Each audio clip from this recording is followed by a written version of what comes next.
I didn't even know the name of it. It was called distance seeing, and it's an occult practice.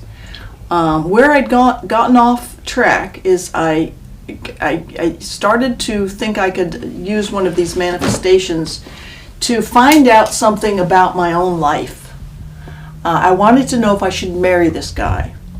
So I was doing something called distance seeing without even knowing it.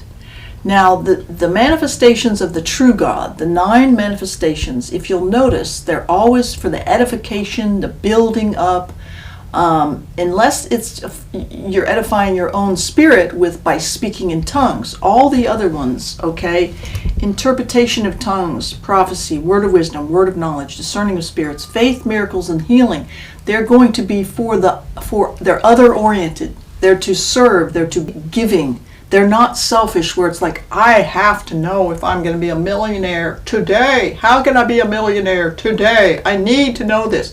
This is the kind of thing that you get into with the tarot cards and all that kind of stuff. Oh, yes. Oh, you're going to be very rich. Oh, yes, you're going to have a very handsome husband. You know, sure, we'd all like to hear these things, but are they true? Now, wisdom, I was talking about, it's harder won. If I'd even read some of Proverbs, the book of wisdom, I could have deduced for myself better if this person was the right person for me to marry. The rich and poor have this in common. The Lord is the maker of them all.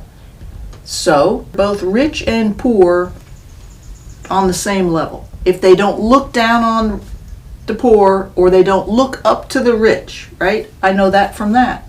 Real riches, honor, and life come as we are humble and we respect the Lord. He promises that He will give us riches, not maybe, I don't know, some of us will be very rich, but, you know, we will have what we need.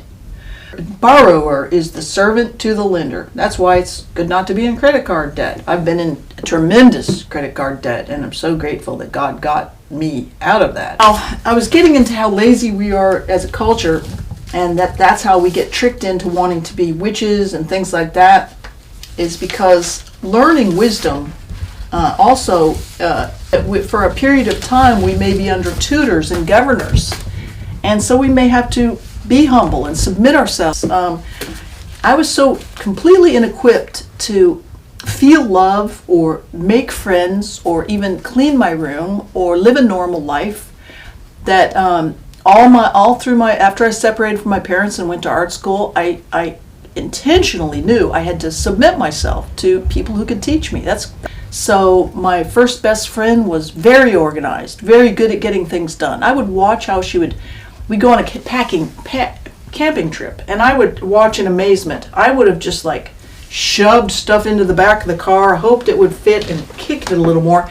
She stood there and analyzed it and was like, oh, well, I could put this in that. This would go in that. Then I went submitted myself to tutors and governors to learn how to live in a happy family. I lived with a bunch of other Christians on a beach, Folly Beach, South Carolina, and they had a big, they used to watch houses for people. We were right on the beach in this gorgeous old house, and I knew that I was there to learn to get along with people, just to learn to live with people, because my tendency was to isolate, to stay in my room.